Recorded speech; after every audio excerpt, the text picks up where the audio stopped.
नमस्कार दोस्तों, कैसे हैं आप। मैं हूं आपके साथ आपका राजके वर्मा और आप देख रहे हैं रिपोर्टर जी। दोस्तों, गुरुग्राम के रियल एस्टेट में कुछ बड़ा क्वाइटली हो चुका है, बिना शोर के, बिना ब्रेकिंग न्यूज के। सर्कल रेट यानी वो सरकारी कीमत जिस पर आपकी प्रॉपर्टी रजिस्टर होती है, अब 15% नहीं, 45 नहीं, बल्कि कुछ इलाकों में सीधे 75% तक बढ़ जाएगी। सोचिए, अगर सरकार खुद कीमतें इतना ऊपर ले जा रही है तो इसका मतलब क्या है? क्या ये सिर्फ एक रूटीन अपडेट है या फिर आने वाले बड़े बदलाव की शुरुआत है? अब अगर आप पहली बार ये सुन रहे हैं तो आपको शायद लगे कि ये तो बस एक सरकारी एडजस्टमेंट है, जैसे हर साल कुछ ना कुछ बढ़ता रहता है। और सबसे बड़ा सवाल ये कि क्या इसका असर गुरुग्राम के रियल एस्टेट मार्केट पर पड़ेगा, जो मार्केट पहले से ही मंदी की मार झेल रही है? क्या वो सर्कल रेट में इतनी बढ़ोतरी के बाद पूरी तरह से ढह जाएगी? दोस्तों, असल कहानी यहाँ से शुरू होती है, क्योंकि सर्कल रेट सिर्फ एक नंबर नहीं, ये एक बेस लाइन होती है जिस पर पूरा रियल एस्टेट सिस्टम खड़ा होता है। आप अपनी स्टैंप ड्यूटी देंगे, आपकी प्रॉपर्टी की सरकारी वैल्यू क्या मानी जाएगी, बैंक आपको कितना लोन देगा, और सबसे ज़रूरी और अहम, सरकार उस इलाके की असली वैल्यू क्या मानती है। अब जरा इसे ऐसे समझिए, अगर कोई एरिया पहले 10,000 के सर्कल रेट पर था, सरकार उसे बढ़ाकर 17 से 18,000 कर देती है, तो इसका मतलब सिर्फ टैक्स बढ़ाना नहीं होता। इसका मतलब होता है कि सरकार ऑफिशियली ये कह रही है ये इलाका पहले जैसा नहीं रहा, और गुरुग्राम में यही हो रहा है। लेकिन स्केल इतना बड़ा है कि इसे सिर्फ अपडेट कहना शायद गलत होगा। दोस्तों, जिन इलाकों में 75% तक का उछाल आया है, वहाँ असल में कहानी ज़मीन के नीचे से शुरू होती है। नई सड़कें, नए कॉरिडोर, मेट्रो की प्लानिंग, कॉर्पोरेट ऑफिस और वो पूरी इंफ्रास्ट्रक्चर की कहानी जो धीरे धीरे बनती है और अचानक एक दिन कीमतों में एक्सप्लोड हो जाती है। आपको याद होगा, कुछ साल पहले तक गुरुग्राम के कुछ हिस्सों को लोग अवॉइड करते थे। अभी वहाँ कुछ नहीं है, बहुत दूर है, कनेक्टिविटी ठीक नहीं है, लेकिन वही जगह आज सरकार के हिसाब से प्रीमियम बन चुकी है। ये बदलाव ओवरनाइट नहीं आया, लेकिन इसका असर अब एक साथ दिख रहा है, जैसे किसी ने कई सालों से जमा हो रही एनर्जी को अचानक रिलीज कर दिया हो। और सबसे दिलचस्प बात यह है कि बदलाव मार्केट नहीं, सरकार ने इनिशिएट किया है। आमतौर पर होता क्या है, पहले मार्केट में कीमतें बढ़ती है, फिर सरकार धीरे धीरे सर्कल रेट बढ़ाती है। लेकिन यहाँ कहानी थोड़ी अलग लगती है, जैसे सरकार खुद आगे बढ़कर कह रही हो अब कीमतों को इस लेवल पर लाना होगा।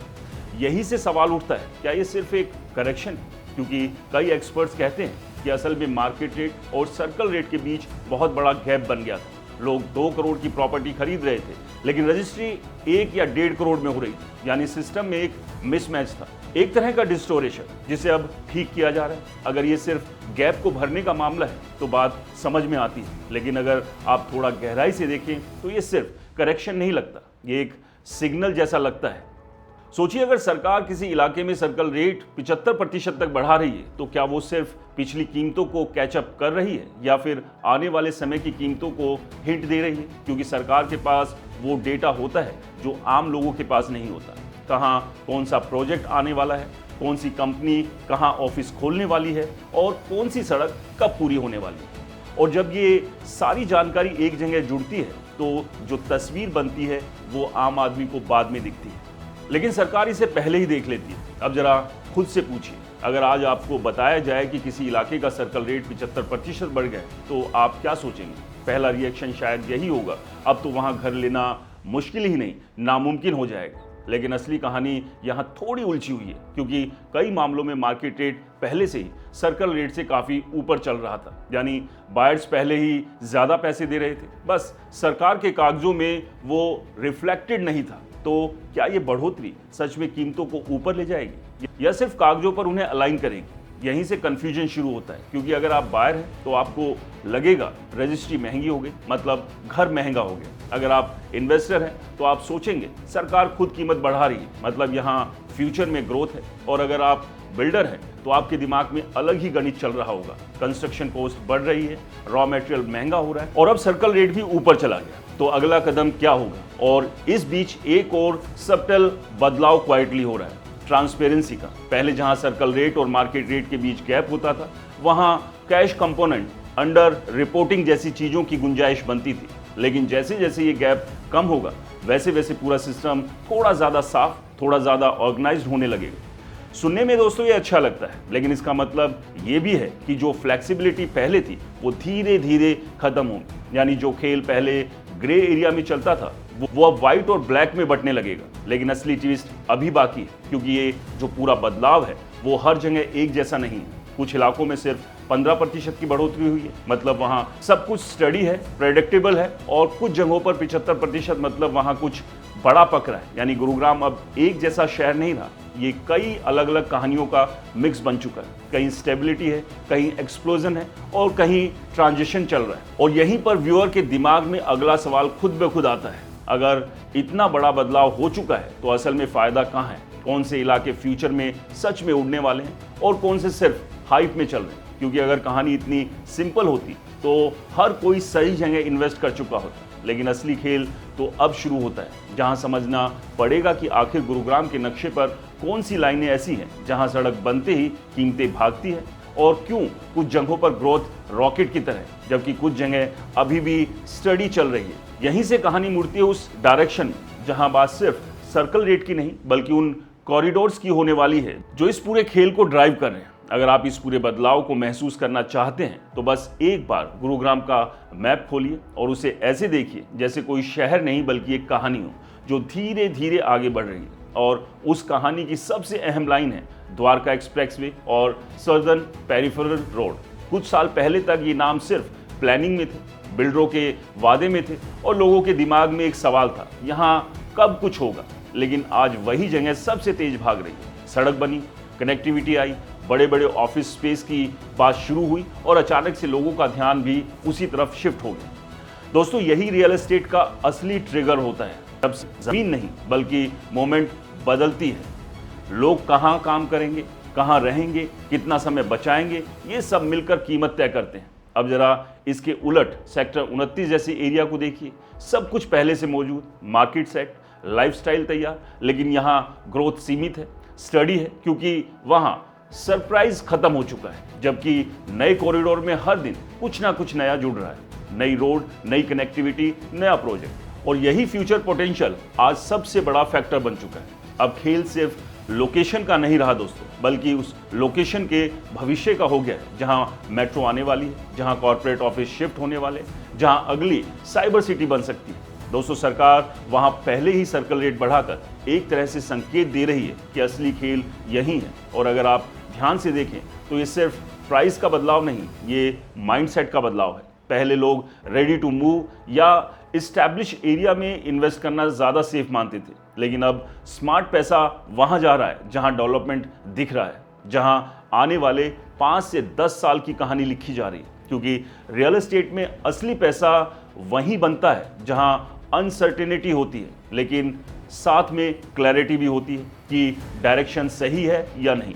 और गुरुग्राम में अभी वही फेज चल रहा है। कुछ इलाके स्टेबल है, कुछ तेजी से ऊपर जा रहे हैं, और कुछ ऐसे हैं जो अभी क्वाइटली यानी शांति से तैयार हो रहे हैं। लेकिन यहीं पर सबसे बड़ा सवाल खड़ा होता है, अगर हर कोई फ्यूचर लोकेशन की तरफ भाग रहा है, अगर सरकार भी उसी दिशा में प्राइजेस अलाइन कर रही है, तो इसका सीधा असर बायर पर क्या पड़ेगा? क्या ये पूरी ग्रोथ आखिरकार घर खरीदने को और महंगा बना देगी, या फिर इसके पीछे कोई ऐसा गणित है जो पहली नज़र में दिखता नहीं है? अब यहीं पर आकर सबसे बड़ा सवाल सामने आकर खड़ा हो जाता है, क्या घर खरीदना अब और महंगा हो जाएगा?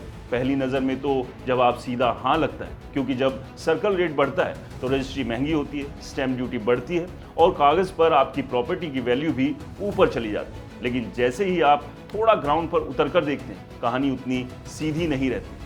असल में पिछले कुछ सालों में, खासकर पोस्ट कोविड पीरियड के बाद, गुरुग्राम में जो प्रॉपर्टी के दाम बढ़े हैं वो कई जगह सर्कल रेट से काफ़ी आगे निकल चुके थे। लोग पहले ही 1.5 करोड़ की चीज़ 2 करोड़ में खरीद रहे थे, लेकिन रजिस्ट्री अभी भी पुराने कम सर्कल रेट पर हो रही थी। यानी सिस्टम में एक गैप बन गया था, एक ऐसा गैप जो कागज़ और असल बाजार के बीच था। अब सरकार ने वही गैप भरने की कोशिश की। तो टेक्निकली देखा जाए तो जो बायर आज घर खरीद रहा है उसके लिए प्रॉपर्टी प्राइस अचानक नहीं बढ़ा, बस वो जो हिडन मिसमैच था वो खत्म हो रहा है। लेकिन इसका मतलब ये नहीं है कि असर बिल्कुल नहीं पड़ेगा।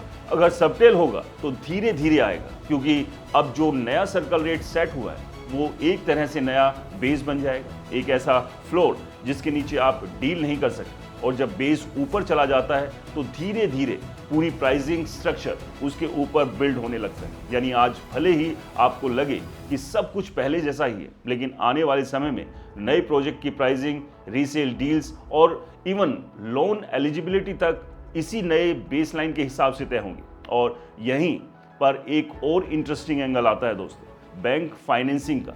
कई बार बैंक आपकी लोन एलिजिबिलिटी सर्कल रेट को ध्यान में रखकर तय करते हैं। तो जब सर्कल रेट बढ़ता है तो थियोरेटिकली आपकी बोरोइंग कैपेसिटी भी इंप्रूव हो जाती है। यानी एक तरफ कॉस्ट बढ़ रही है तो दूसरी तरफ एक्सेस भी थोड़ा आसान हो सकता है। असली खेल सिर्फ नंबर का नहीं है, साइकोलॉजी का भी है। जब लोगों को लगता है कि सरकार खुद कीमतों को ऊपर पुश कर रही है तो एक परसेप्शन बनता है कि यहाँ फ्यूचर ग्रोथ है, और यही परसेप्शन डिमांड को ड्राइव करता है। बायर सोचता है आज थोड़ा महंगा है लेकिन कल और महंगा हो सकता है, और यही सोच कई बार प्राइस को और ऊपर ले जाती है। तो ये कहना गलत नहीं होगा कि शॉर्ट टर्म में शॉक लिमिटेड है, लेकिन लॉन्ग टर्म में यही बदलाव धीरे धीरे पूरे मार्केट को नए लेवल पर शिफ्ट कर सकता है। और यहीं से कहानी थोड़ा और इंटरेस्टिंग हो जाती है, क्योंकि अगर प्राइसिंग का ये नया बेस बन रहा है, अगर डिमांड परसेप्शन से ड्राइव हो रही है, तो अगला सवाल अपने आप खड़ा होता है, इस पूरे खेल में सबसे ज्यादा फायदा किसे मिलने वाला है? वो बायर जो आज एंट्री ले रहा है, या वो इन्वेस्टर जो पहले से ही सही जगह पर दाव लगा चुका है? और क्या अब रियल एस्टेट में पैसा कमाने का तरीका भी बदल चुका है, जहां सेफ खेलने से ज्यादा जरूरी हो गया है स्मार्ट खेलना? यहीं से बात धीरे धीरे उस दिशा में बढ़ती है जहां इन्वेस्टमेंट का पूरा नियम बदलता हुआ नजर आता है। दोस्तों, अब अगर आप इस पूरी कहानी को एक कदम पीछे हटकर देखें तो साफ महसूस होता है कि रियल एस्टेट में खेलने के नियम क्वाइटली बदल चुके हैं। पहले क्या होता था? लोग सबसे सुरक्षित रास्ता चुनते थे, ऑलरेडी डेवलप्ड एरिया जहां सब कुछ बना हुआ है, जहां रिस्क बहुत कम है और रिटर्न प्रेडिक्टेबल है। लेकिन अब जो कुछ गुरुग्राम में देखने को मिल रहा है वो ये बता रहा है कि असली खेल अब सेफ नहीं, स्मार्ट बनता जा रहा है। क्योंकि नए कॉरिडोर जैसे सर्दर्न पेरिफेरल रोड और द्वारका एक्सप्रेस अब सिर्फ रोड नहीं रहे, ये धीरे धीरे पूरे इकोसिस्टम में बदल रहे हैं। एक ही स्ट्रक्चर पर आपको रेजिडेंशियल प्रोजेक्ट्स दिख रहे हैं, पास में कमर्शियल टावर्स उठ रहे हैं, वहीं होटल्स चेन्स की एंट्री हो रही है, तो कहीं रिटेल स्पेस डेवलप हो रहा है। यानी जहां लोग काम करेंगे वहीं रहेंगे, वहीं स्पेंड करेंगे, पूरा साइकिल एक ही जगह बनता दिख रहा है। और जब ऐसा इकोसिस्टम बनता है तो डिमांड आर्टिफिशियली क्रिएट नहीं करनी पड़ती, वो नेचुरली फ्लो करती है। और यही वजह है कि जो लोग थोड़ा पहले एंट्री लेते हैं, जब सब कुछ अंडर कंस्ट्रक्शन होता है, अनसर्टेनिटी होती है, वही लोग बाद में सबसे ज़्यादा अपसाइड देखते हैं। हाँ, इसमें रिस्क है, क्योंकि हर प्लान्ड प्रोजेक्ट वैसे डिलीवर नहीं होता जैसे ब्रोशर्स में दिखता है, लेकिन रिवॉर्ड भी यही है, क्योंकि जब इंफ्रास्ट्रक्चर पूरी तरह ग्राउंड पर उतरता है तब प्राइस ऑलरेडी काफ़ी ऊपर हो चुके होते हैं। और शायद यही सबसे बड़ा माइंडसेट शिफ्ट है। अब इन्वेस्टमेंट का मतलब सिर्फ प्रॉपर्टी खरीदना नहीं, बल्कि टाइमिंग समझना हो गया। कौन सा एरिया अभी अर्ली स्टेज में है, कहाँ गवर्नमेंट का फोकस है, कहाँ कनेक्टिविटी आने वाली है, ये सब फैक्टर्स मिलकर डिसाइड करते हैं कि आपका इन्वेस्टमेंट एवरेज रहेगा या एक्स्ट्राऑर्डिनरी बन जाएगा। लेकिन इसी के साथ एक और लेयर जुड़ती है जो इस पूरी कहानी को और बड़ा बना देती है, क्योंकि सवाल अब सिर्फ गुरुग्राम का नहीं रह जाता। अगर यहाँ सर्कल रेट और मार्केट रेट के बीच का गैप धीरे धीरे खत्म किया जा रहा है, अगर ट्रांसपेरेंसी बढ़ाने की कोशिश हो रही है, अगर कैश कंपोनेंट कम करने की दिशा में सिस्टम मूव कर रहा है, तो क्या ये सिर्फ एक शहर का बदलाव है या फिर एक पैटर्न है जो आगे रेप्लिकेट हो सकता है?